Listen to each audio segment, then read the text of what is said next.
वो एहसास याद है जब एक बड़े एग्जाम की तारीख कैलेंडर पर लाल घेरे में बंद हो और मन में एक ही धुन सवार होती है, परफेक्ट स्कोर। आज हम केमिस्ट्री क्लास 12 HSC बोर्ड के इसी मिशन की बात करेंगे। 70 में से 70 ये सिर्फ एक नंबर नहीं है, ये एक चुनौती है। और आज हम एक ऐसी मास्टरी गाइड की गहराई में उतरेंगे जो इस चुनौती को हकीकत में बदलने का समझिए एक नक्शा देती है। अच्छा, हमारे पास जो स्रोत हैं वो पिछले कई सालों के पेपर्स के विश्लेषण, टॉपर्स की आंसर शीट्स और सबसे जरूरी बोर्ड पेपर चेक करने वाले मॉडरेटर्स के अनुभव का निचोड़ है। तो हमारा मिशन साफ है।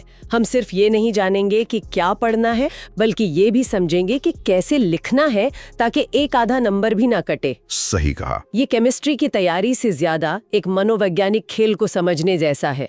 तो चलिए इस पूरे मामले को परत दर परत खोलते हैं और 70-70 के कोड को क्रैक करते हैं। बिल्कुल। तो सबसे पहले इस खेल के मैदान को समझना होगा, यानी एग्जाम की ब्लूप्रिंट को। ठीक है। ये तो सबको पता है कि पेपर 70 नंबर का है, लेकिन यहाँ एक दिलचस्प बात है जो अक्सर छात्र नजरअंदाज कर देते हैं। वो क्या है?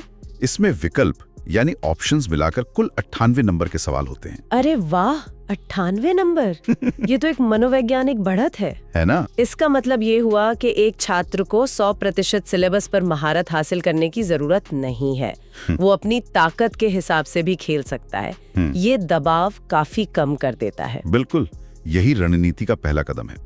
तो पेपर 4 सेक्शन में बटा होता है, A, B, C और D। सेक्शन A आपका ओपनिंग मूव है। इसमें 10 MCQ और 8 बहुत छोटे जवाब वाले सवाल होते हैं। हर सवाल 1 नंबर का, यानी कुल 18 नंबर। और यहाँ कोई विकल्प नहीं है ना? कोई विकल्प नहीं, ये अनिवार्य है। मतलब यहाँ कोई सेफ्टी नेट नहीं है। इन 18 नंबरों के लिए सटीकता 100% होनी चाहिए। और मैंने सुना है कि इन MCQs में भी एक छोटा सा ट्विस्ट होता है। सही पकड़ा। इन 10 MCQs में से 2 न्यूमेरिकल यानी हिसाब वाले सवाल होते हैं। अच्छा। ये इसलिए डाले जाते हैं ताकि ये परखा जा सके कि छात्र सिर्फ रटकर तो नहीं आया। ठीक है। अब आते हैं सेक्शन B पर, जहां से रणनीति का खेल शुरू होता है। यहाँ आपको 12 में से कोई 8 सवाल करने होते हैं। 12 में से 8, ये तो काफी अच्छी चॉइस है। हाँ, हर सवाल 2 नंबर का, तो ये सेक्शन कुल 16 नंबर का हुआ। मतलब आप अपने 4 सबसे कमजोर टॉपिक्स को यहाँ छोड़ सकते हैं। क्या सेक्शन C का पैटर्न भी ऐसा ही है? लगभग वैसा ही, लेकिन दांव और बड़ा हो जाता है। कैसे? सेक्शन C में भी 12 में से कोई 8 सवाल करने होते हैं, लेकिन हर सवाल 3 नंबर का होता है। तो ये सेक्शन कुल 24 नंबर का हो गया। ये पेपर का सबसे वजनी हिस्सा है। यहाँ की गई एक भी गलती आपको दूसरों से बहुत पीछे कर सकती है। और इसमें भी न्यूमेरिकल्स होते होंगे? हाँ, सेक्शन B और C दोनों में कम से कम 2-2 न्यूमेरिकल पक्के होते हैं। तो सेक्शन C सबसे ज्यादा वजन रखता है, लेकिन मैंने सुना है कि सेक्शन D भले ही नंबरों में कम हो, रैंक बनाने या बिगाड़ने वाला सेक्शन होता है। बिल्कुल, क्योंकि उसमें लंबे जवाब लिखने होते हैं। हाँ, तो क्या गाइड में इस सेक्शन को लेकर कोई खास रणनीति बताई गई है? बिल्कुल। सेक्शन D में 5 में से कोई 3 सवाल करने होते हैं। हर सवाल 4 नंबर का, कुल 12 नंबर। ठीक है। इसकी खासियत यह है कि सवाल सीधे नहीं होते, उनमें अक्सर 2 उप प्रश्न होते हैं, जैसे एक 2 नंबर का और दूसरा भी 2 नंबर का। यहाँ आपकी गहरी समझ और जानकारी को प्रस्तुत करने की कला परखी जाती है। इसका मतलब साफ है कि न्यूमेरिकल को नजरअंदाज करने का तो सवाल ही नहीं उठता। बिल्कुल नहीं, ये हर सेक्शन में मौजूद है। तो अब अगर हम चैप्टर के हिसाब से देखें तो कहाँ सबसे ज्यादा ध्यान लगाना चाहिए? मतलब अपना टाइम बजट कहाँ इन्वेस्ट करना सबसे फायदेमंद होगा? बहुत अच्छा सवाल है। यूनिट के हिसाब से देखें तो फिजिकल केमिस्ट्री राजा है। अच्छा। इसका वजन सबसे ज्यादा है, लगभग 35%। इसमें नियम, सिद्धांत और ढेर सारे न्यूमेरिकल होते हैं। और बाकी? इसके बाद ऑर्गेनिक केमिस्ट्री आती है, लगभग 26.5%। फिर इनऑर्गेनिक केमिस्ट्री लगभग 25% और अंत में है अप्लाइड केमिस्ट्री, जिसका वजन लगभग 13.5% है। तो अब हमने क्या पढ़ना है वो समझ लिया है, लेकिन यंग का दूसरा हिस्सा है कि अपने हथियार चलाने कैसे हैं। सही बात है। अब हम उन मॉडरेटर के राज पर आते हैं जो एक औसत जवाब को परफेक्ट जवाब में बदल सकते हैं। ये वो छोटी छोटी बातें हैं जो 60 को 70 बनाती हैं। हाँ, और मुझे लगता है कि इन टॉपिक्स को समझने के साथ साथ इन राजों को भी समझते चलें तो बेहतर होगा। बिल्कुल। चलिए फिर फिजिकल केमिस्ट्री से शुरू करते हैं। ठीक है। तो थर्मोडायनामिक्स में एक्सटेंसिव और इंटेंसिव प्रॉपर्टीज और हेस का नियम बहुत जरूरी हैं। हेस का नियम? हाँ, परीक्षक हेस के नियम को पसंद करते हैं क्योंकि ये एक पहेली जैसा है। ये सीधे सीधे आपकी लॉजिक और step by step problem solving को परखता है, न कि सिर्फ आपकी याददाश्त को। और चूंकि इसमें न्यूमेरिकल शामिल है तो यहाँ मॉडरेटर का पहला राज काम आ सकता है ना? बिल्कुल, यहीं आता है मॉडरेटर का राज नंबर 1, न्यूमेरिकल में सटीकता। ओके। मॉडरेटर्स के अनुसार छात्र जवाब तो सही निकाल लेते हैं पर नंबर कटवा बैठते हैं। ऐसा क्यों? प्रेजेंटेशन की वजह से। पूरे नंबर के लिए हमेशा 3 चीजें लिखें। पहला, सही फॉर्मूला, जिसका आधा नंबर होता है। सही। दूसरा, फॉर्मूले में सही वैल्यू डालना, इसका भी आधा नंबर।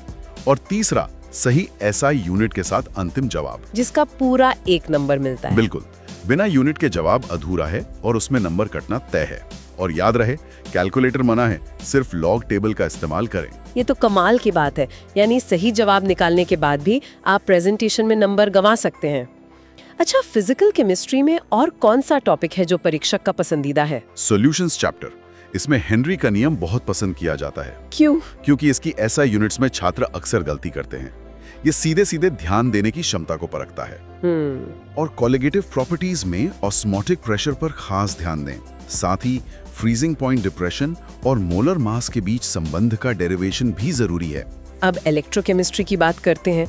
सुना है वहाँ डायग्राम्स बहुत जरूरी हैं। हाँ, और डायग्राम्स एक ऐसा एरिया है जहाँ छात्र या तो पूरे नंबर लेते हैं या फिर बहुत सिली मिस्टेक्स करते हैं। जैसे standard hydrogen electrode, lead accumulator और H2O2 फ्यूल सेल, इन तीनों के डायग्राम्स की प्रैक्टिस बहुत जरूरी है। और डायग्राम्स को लेकर मॉडरेटर्स का कोई खास राज है? क्या कोई ऐसी गलती है जो छात्र बार बार करते हैं? बिल्कुल, और यहीं आता है मॉडरेटर का राज नंबर 2, डायग्राम बनाने की कला। बताइए। नियम सीधा है, डायग्राम हमेशा पेंसिल से बनाएं, लेकिन उसकी लेबलिंग पेन से करें। अच्छा, लेबलिंग पेन से? हाँ, इससे सफाई रहती है। और सबसे जरूरी बात, पूरे नंबर के लिए डायग्राम में कम से कम 3-4 सही लेबल जरूर लगाएं। सिर्फ डायग्राम बना देना आधा काम है, लेबलिंग उसे पूरा करती है। ठीक है, अब इनऑर्गेनिक केमिस्ट्री की तरफ बढ़ते हैं। यहाँ क्या है जो बार बार पूछा जाता है? ग्रुप 16, 17, 18 में ऑक्सीजन और फ्लोरीन का असामान्य व्यवहार यानी अनोमलस बिहेवियर एक क्लासिक सवाल है। परीक्षक ये जानना चाहते हैं कि क्या आपको इसके पीछे का कारण पता है, यानी छोटा आकार, ज्यादा इलेक्ट्रोनेगेटिविटी और उस डी ऑर्बिटल्स की गैर मौजूदगी। समझ गई। इसके अलावा सल्फर और क्लोरीन के ऑक्सो एसिड्स की संरचना बनाना भी बहुत आम है। और ट्रांजिशन एलिमेंट्स, इसमें तो वो मैग्नेटिक मोमेंट वाला सवाल लगभग हर साल दिखता है। स्पिन ओनली मैग्नेटिक मोमेंट की गणना करना लगभग तय है। इसका फॉर्मूला μ = √n n+2 रट लीजिए, जहां n अनपेयर्ड इलेक्ट्रॉन्स की संख्या है। बिल्कुल। इसके साथ ही लैंथेनॉइड और एक्टिनॉइड कॉन्ट्रैक्शन ये क्यों होता है और इसका असर क्या होता है, ये भी पूछा जाता है। और कोऑर्डिनेशन कंपाउंड्स? कोऑर्डिनेशन कंपाउंड्स में EAN रूल और कॉम्प्लेक्स के IUPAC नाम लिखने की प्रैक्टिस कर लीजिए। और हाँ, आइसोमेरिज्म। आइसोमेरिज्म तो बहुत कंफ्यूज करता है। हाँ, और परीक्षक इसी कंफ्यूजन का फायदा उठाते हैं। लिंकेज और आयोनाइजेशन आइसोमेरिज्म में अंतर स्पष्ट होना चाहिए। ये अंतर बताओ वाले सवालों का एक हॉट टॉपिक है। और अंतर बताओ वाले सवालों के लिए भी मॉडरेटर्स का एक खास नियम है, जैसा कि गाइड में बताया गया है। सही। ये है मॉडरेटर का राज नंबर 3, अंतर बताओ का सही तरीका। क्या है वो तरीका? अगर 2 नंबर का सवाल है तो कम से कम 4 सही अंतर लिखने होंगे, 2 नहीं। 4? हाँ, 4। और एक बहुत बड़ी गलती जो छात्र करते हैं, वो उदाहरण को एक अलग पॉइंट मान लेते हैं। उदाहरण एक अलग पॉइंट नहीं है, उसे आप अतिरिक्त जानकारी के तौर पर लिखें, लेकिन उसे 4 पॉइंट्स में नहीं गिना जाएगा। ये तो बहुत अहम जानकारी है। अब आते हैं सबसे डरावने हिस्से पर, ऑर्गेनिक केमिस्ट्री। हाँ, यहाँ तो नाम वाली रिएक्शंस की भरमार है। और यही इसकी खासियत भी है। बिल्कुल। एल्डिहाइड, कीटोन और कार्बोक्सिलिक एसिड चैप्टर से रोजनमुंड, स्टीफन, इटार्ड, कैनेजारो और वुल्फ किश्नर रिडक्शन जैसी रिएक्शंस को नजरअंदाज नहीं कर सकते। इन रिएक्शंस को लिखते समय अक्सर नंबर कट जाते हैं, इसका क्या राज है? यहाँ आता है मॉडरेटर का राज नंबर 4, ऑर्गेनिक रिएक्शंस लिखने का अचूक फॉर्मूला। 3 बातें हमेशा याद रखें। पहली, स्ट्रक्चर के नीचे मेजर प्रोडक्ट का नाम जरूर लिखें। दूसरी, रिएक्शन संतुलित होनी चाहिए। और तीसरी, जो सबसे ज्यादा भुलाई जाती है, वो क्या है? तीर के ऊपर जरूरी शर्तें लिखना, जैसे ड्राई ईथर, गर्मी का निशान या कोई कैटलिस्ट। अच्छा। मुझे एक मॉडरेटर ने बताया था कि उन्होंने एक बहुत अच्छे जवाब में सिर्फ इसीलिए आधा नंबर काट लिया था क्योंकि छात्र ने ड्राई ईथर नहीं लिखा था। सच में? हाँ, उनका तर्क था बिना ड्राई ईथर के ये रिएक्शन या तो होगी नहीं या कुछ और ही बन जाएगा।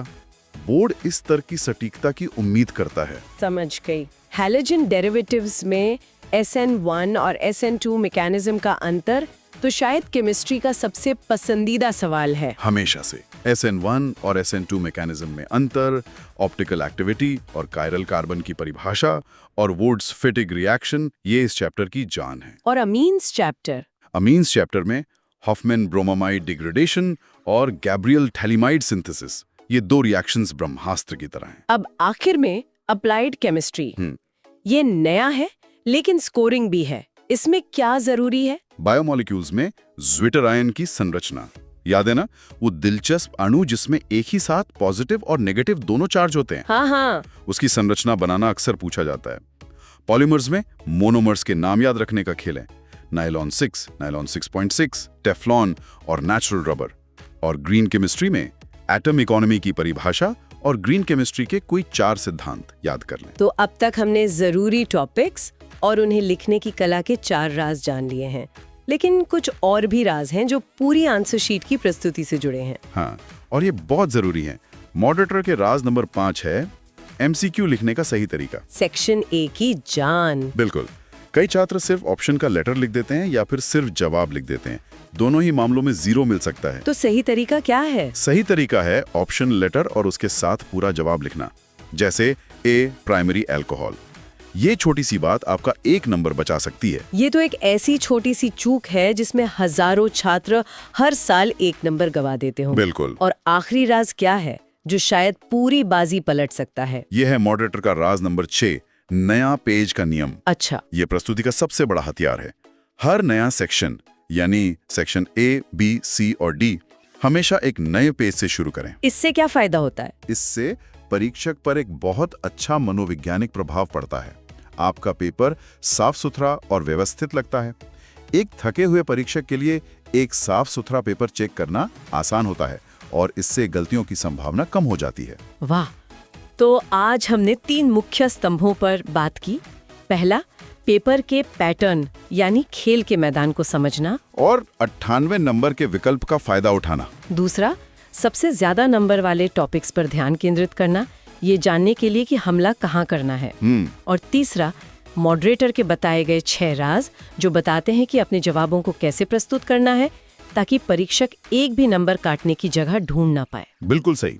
70-70 का स्कोर सिर्फ ज्ञान का खेल नहीं है, ये रणनीति और प्रस्तुति का भी खेल है। सही कहा। ये परीक्षक को ये दिखाने के बारे में है कि आपको न सिर्फ जवाब पता है बल्कि जवाब लिखने के नियम भी पता हैं। ये आपके अनुशासन और विस्तार पर ध्यान देने की क्षमता का भी इम्तिहान है। एक अच्छी तरह से लिखी गई आंसर शीट परीक्षक से चुपचाप कहती है, मैं एक गंभीर और होशियार छात्र हूँ। बिल्कुल। और अंत में हमारे श्रोता के लिए एक विचार, फॉर्मूला और रिएक्शन से परे ये पूरी तैयारी हमें सटीकता और रणनीति का एक अहम पाठ सिखाती है। हर छोटी बड़ी बात पर ध्यान देना, अपनी ताकत और कमजोरी को समझना और एक स्पष्ट रणनीति के साथ काम करना।